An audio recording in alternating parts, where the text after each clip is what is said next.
Welcome to the Great Lakes Fishing Podcast presented by Fishhawk Electronics. If you're looking for news, tips, and stories about fishing the Great Lakes, you've come to the right place. And now your host, Chris Larson. Welcome to the Great Lakes Fishing Podcast. Today our guest is Captain Matt Doozan from Powderhorn Sportfishing out of Holland, Michigan. Matt, welcome to the show. No, thanks, Chris. Glad to be on the show. It is July 7th, and you were out on the lake this morning with the charter group. How was the fishing today? Fishing was pretty steady. We ended up with our limit of trout in about 3 hours. Did have a couple of silver bites early on, but they pretty much hit it and spit it. And unfortunately, we didn't get them hooked up too well. So, what's your program like this year? What are you this time of year? What are you kind of doing? How are you fishing this time of year? This time of year, we are still getting some silverfish. A lot of our fishery is trout, so we are focused on getting our limit of trout every time that we head out with our groups. We do target silverfish when we know that we can basically try to maximize on that for the customer. If we have some climate change or the water temp changes and we know where that school might be moving to. So we will do that. But right now our majority of the fishery is trout. Tell me about that home port of Holland. What is it like fishing out of there? I really enjoy fishing out of Holland. We're basically out of Lake Macatawa, and then we head out through the channel into Lake Michigan. And Lake Macatawa is also a really nice, little lake to kind of have some fun fishing. But fishing out of Holland has been pretty great. We spend a lot of time down near the Saugatuck area as well. And this year we've had a very successful year. We've had a lot of trout limits, and our silver fishing in May was phenomenal. We, really can't complain. It's been an excellent year for us. Yeah, we also spent a lot of time fishing out on the clay flats and, getting a lot of trout out there, and we find some silvers there as well. Yeah, let's unwrap that a second. It's kind of an interesting setup you have there in Holland. The marina that you guys are based in is actually on this inland lake that flows into Lake Michigan. You guys are running sheephead charters on that island, on that inland lake as well. Tell us about that lake and kind of how things set up from there. So Lake Macatawa is, it's a pretty good sized lake. And we do run a lot of sheephead charters, which are a ton of fun.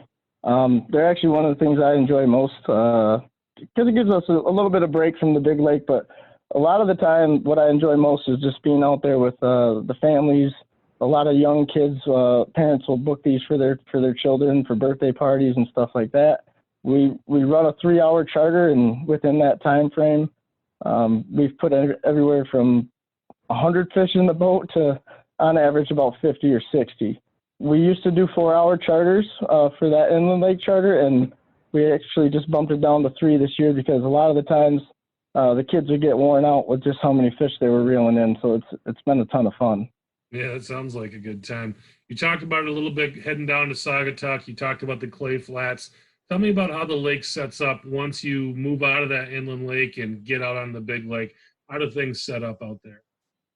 So it's a gradual drop off, and a lot of it is basically a sand bottom. There's not a whole lot of structure to the seafloor there, so it's pretty consistent as far as running your trout rigs and stuff like that on the bottom. But other than that, yeah, it's basically just that gradual drop off once you get there. So, what kind of depths are you typically fishing in? How deep of water were you guys in today? And you said you're catching mostly trout on the bottom. What are we looking at for a setup on your boat when you're out there? So, we're generally fishing about 90 foot all the way out to 150. Today, some of my best fishing was in 110 foot of water. So we did have some trout kind of move in a little bit closer and a little bit shallower depth. We did catch a lot of suspended trout this morning. So normally we are fishing for them on the bottom, but we did have some of our rigs, suspended 5 foot above the sea floor there, and we picked up a lot of fish there as well today too. What are you using for gear to get your gear down to those kind of depths? What does your spread look like when you're out there fishing? So we have our Cannon downriggers. So we're running those. We have a couple out downs that we'll put all the way on the bottom, and then usually we'll keep our shoot rigger down the middle, fishing for silvers. So we'll run a spoon a little bit higher up, basically targeting the depth that we've been catching a lot of our, kings and cohos at this time. And then we also run some divers. Today we had, one side of our boat, our port side of the boat was set up where we were fishing with the divers suspended to get those suspended trout, and then our starboard side was basically bumping the bottom. But I'll be honest with you, the main thing that helped us catch our fish today was our Fishhawk Probe. That's what found our suspended fish today for us, and we started targeting those, and actually what we limited out with. How are you using the Fishhawk to do that, Matt? Tell me about your process there and how you use that to find your fish today. So what we did is we'll run that Fishhawk down our chute, down our middle rigger, and I'm constantly using that Fishhawk to check the different depths temperature, and I found that it was 5 degrees colder as I raised it up about 5 feet. Once I realized that it was 5 degrees colder off of the bottom, or from the bottom there, is when I realized that some of those trout might be suspended and not just laying right on the sea floor there, on the sand and the clay flats there. We really appreciate your product more than anything, to be honest with you. That thing is something that we cannot fish without, and that's the first question that we normally get asked when we start setting up is, what is that plastic looking thing that you're sending down there? And I'm like, this is the most important part to this entire setup here. So it's pretty cool explaining that to our customers and making sure they understand what we're doing as we're pulling the chute downrigger up and down and trying to check what the water temps are, and being sure that we're successful targeting that temperature that we want to catch our fish in. Sure. So you found that little different temperature in the water pocket there, and that's where you found the fish. Yeah, yeah, absolutely. And a lot of the time, we don't use our electronics to mark fish. We typically are going to fish based off of temperatures, and we find that's a lot easier way for us to be more successful. Basically, like today, for example, it was 45 degrees on the bottom, and then about 5 feet up, it was 40 degrees. So we targeted that temperature today and started pulling some of our divers up a little bit, and that's what ended up taking the last few fish that we had today to get our trout limit. What are those fish eating? Spinning glows. We're running spin doctors with Dreamweaver spin doctors with spinning glows behind them, and that seems to do pretty well for us. They're eating a lot of gobies now, and that's made them a lot more, a much better table fare, and they're not so greasy and slimy as they used to be. So I get a lot of guys that are like, oh, those trout are disgusting. I'm like, try them again. You probably haven't had them in 20 years, and their diet has changed so much that they're actually one of my favorite fish out there to eat. What are the seasonalities of your area? You talked about the coho coming up. How does the fishery change throughout the year out of Holland? As far as the cold goes, sometimes we have to do an east-west program just based off of currents and stuff like that.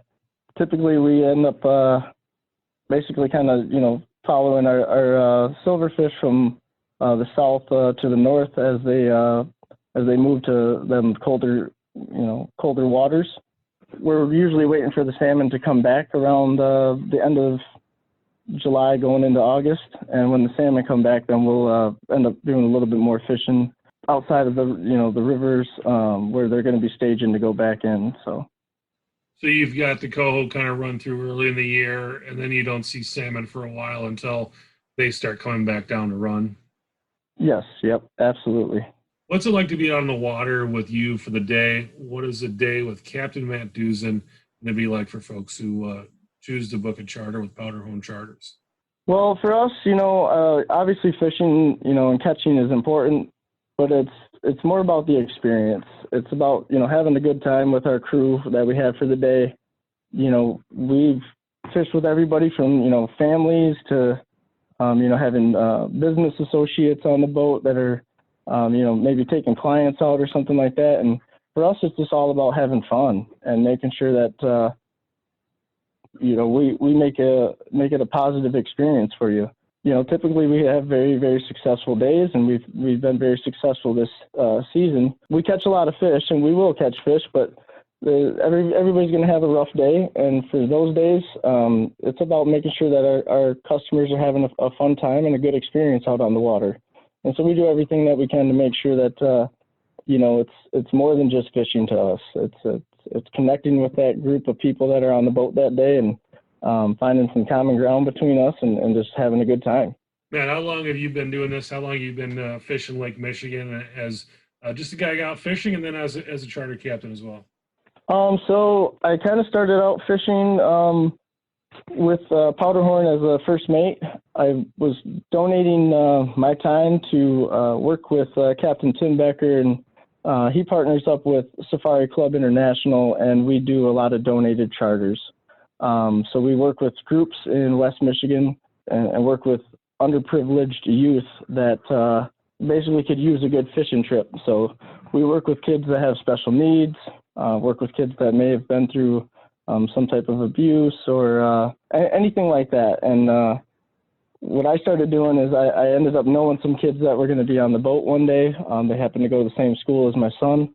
And I just asked Captain Tim if I could volunteer my time to kind of help out as a mate and kind of start learning a little bit about fishing. I've been on a few charters with him, and I really enjoyed it. And I figured that would be a good way for me to, kind of not only donate my time, but, help out some kids in the area. And from there, started running more charters with him. Kind of fell into running as a captain as we started to expand the business and get really busy. And I was doing about 20 charters for the Safari Club charters, and that was for about 2 years.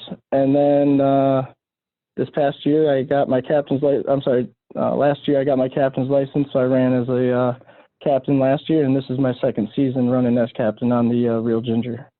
That's very cool. Very cool way to get into it. I love that story. When you're out there with inexperienced anglers, what do you see as kind of a common mistake that a lot of people make that would help them catch more fish? A common mistake is we call it a Bassmaster hook set.